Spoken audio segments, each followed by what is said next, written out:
सुप्रभात। नागेश्वर महादेव मंदिर बड़वा 30 जनवरी 2025 सुबह के 7 बज रहे हैं। मेरे परिक्रमा का 78वां दिन। आज पथ कुछ अलग ही होगा और होगा आपसे बहुत सारी बातें, पर पहले मंदिर दर्शन। नम आसवे चाजिराय च नम शीघ्राय च शिभ्याय च नम ऊर्ध्वाय च रन्नाय च नम नादयाय च दिव्याय च नम ज्येष्ठाय च कनिष्ठाय च नम पूर्वजाय चापराजाय च नम मध्यमाय चापगल्भाय च नम जघन्याय च बुध्नाय च नम सभ्याय च पतिसर्याय च नम यम्याय च सम्याय च नम श्लद्धाय च वसन्नाय च नम नागेश्वर मंदिर के पास ही मंदिरों की ये श्रृंखला। पहला गायत्री मंदिर और ये गोपाल मंदिर। कल शाम हो चुका था बड़वा पहुंचते, तो मंदिरों का दर्शन ना हो सका। आज हमारा पथ बहुत ही रमणीक होने वाला है।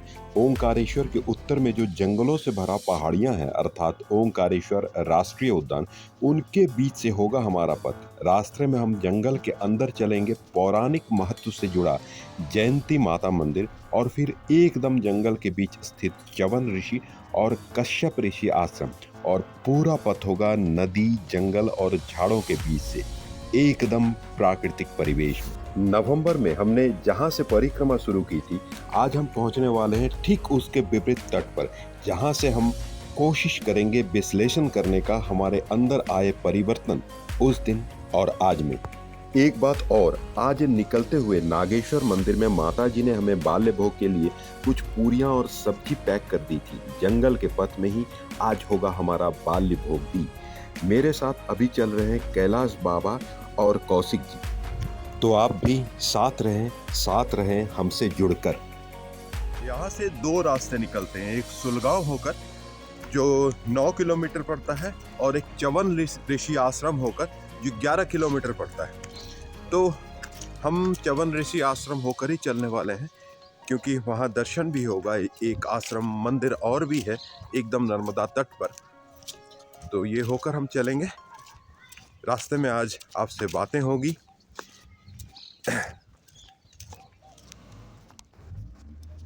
यहाँ से हम ओंकारेश्वर राष्ट्रीय उद्यान में हम प्रवेश कर चुके हैं।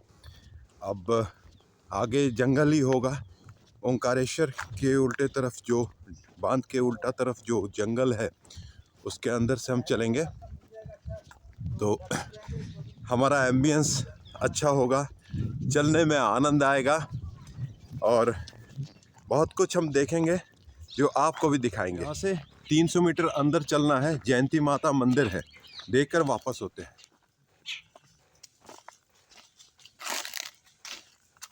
जंगल के अंदर वन विभाग का ये उद्यान, और इस नदी को इस पुलिये से पार करेंगे हम अभी। यहाँ के परिवेश को थोड़ा रियलाइज कीजिए। सिर्फ पंछियों की चहचहाट, जंगल का खुशबू, और मैं चुप करता हूँ, एहसास कीजिए इसको।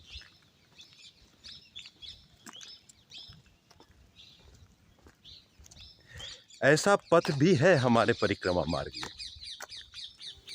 ऐसे जंगल में नदी के एकदम किनारे ऐसा सुंदर एक मंदिर, जयंती माता मंदिर बड़वा।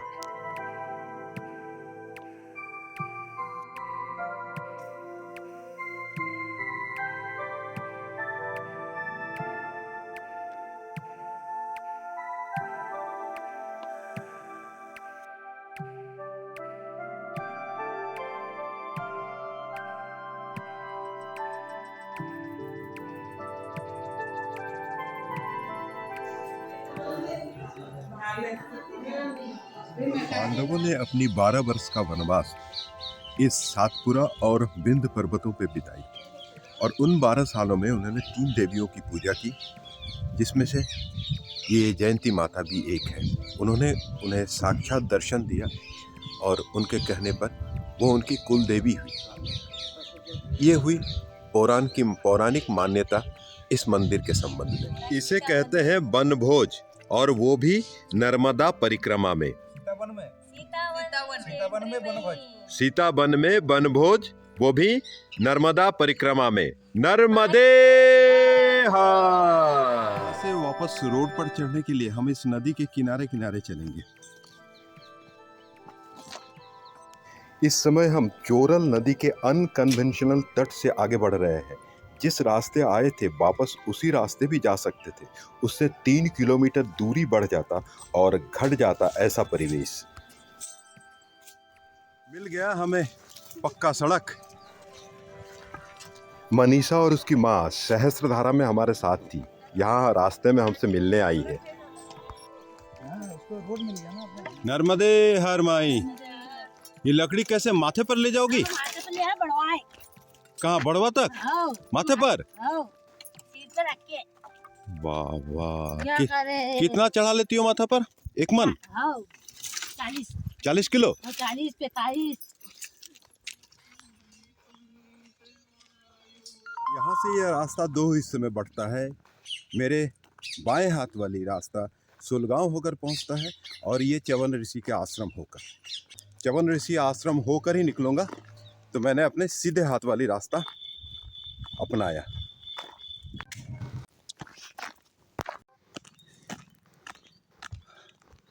च्यवन ऋषि आश्रम, महोदरी धाम। च्यवन ऋषि के आश्रम की तरफ जा रहे हैं मुख्य परिक्रमा मार्ग से। बस पहुंच चुके हम च्यवन ऋषि आश्रम। ये आश्रम परिसर है, बड़ी आश्रम है, गौशालाएं हैं बड़ी बड़ी। ये कुंड च्यवन ऋषि आश्रम के अंदर है। इसके संबंध में कुछ पौराणिक कथाएं हैं, मैं आपको चलते हुए बोलता हूँ।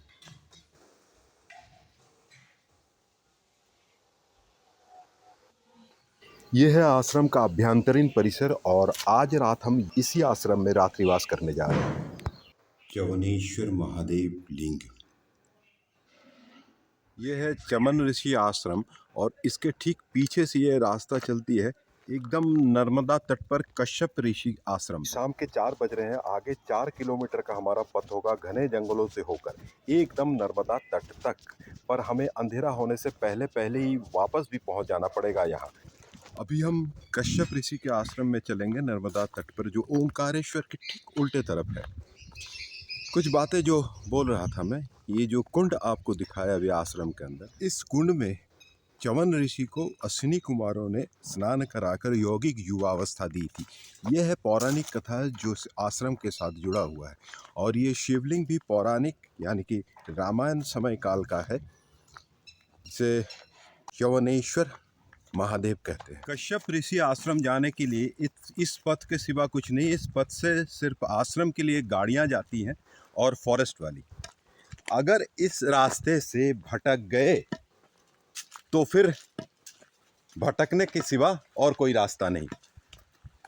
हाँ, गूगल भी आपको मदद नहीं कर सकता है, टावर भी नहीं। दिनमपि रजनी सायं प्रातः शिशिर बसंतो पुनरायात काल क्रीडति गच्छतायु तदपि न मुंचति आशावायु भज गोविंदम भज गोविंदम भज गोविंदम मूढ़मते प्राप्ते सन्निहिते मरणे नहीं नहीं रक्षति डुक्रूं करणे पुनरपि जननं पुनरपि मरणं पुनरपि जननी जठरे शयनं यह संसारे खलु दुस्तारे कृपया पारे पाहि मुरारे भज गोविंदम भज गोविंदम भज गोविंदम मूढ़मते प्राप्ते सन्निहिते मरणे नहीं नहीं रक्षति डुक्रूं करणे भज गोविंदम।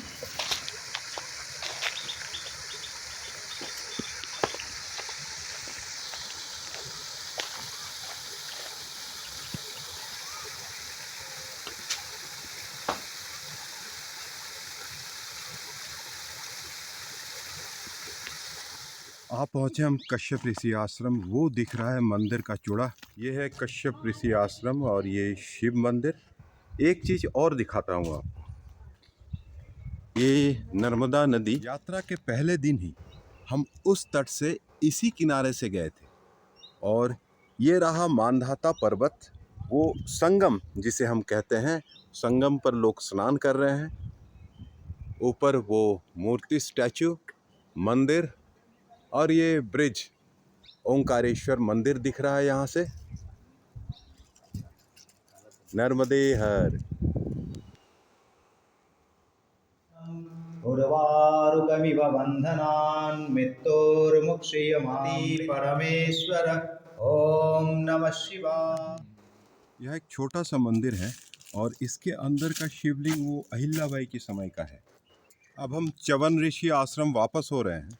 आते हुए एम्बियंस इतना अच्छा था, हमें तो लगा कि ये 2 किलोमीटर का ही रास्ता होगा, पर इन्होंने वो बोर्ड दिखाया, यहाँ पे बोर्ड रखा हुआ है, वहाँ उस बोर्ड पे वो पक्का रास्ता यहाँ से 5 किलोमीटर दिखाता है, यानी 4 के आसपास तो होना ही चाहिए, ये बोर्ड बताता है।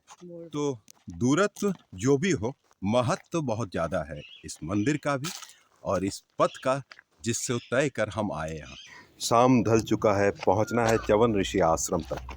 इस गोधूली में केवल मैं, ये वन और वन के निवासीगण, मैं उन्हें देख पाऊँ या ना देख पाऊँ, वो जरूर मुझे देख रहे हैं और साक्ष्य है इस यात्रा का। मैया, ये सब कुछ तुम्हारे परिक्रमा का ही अंग है।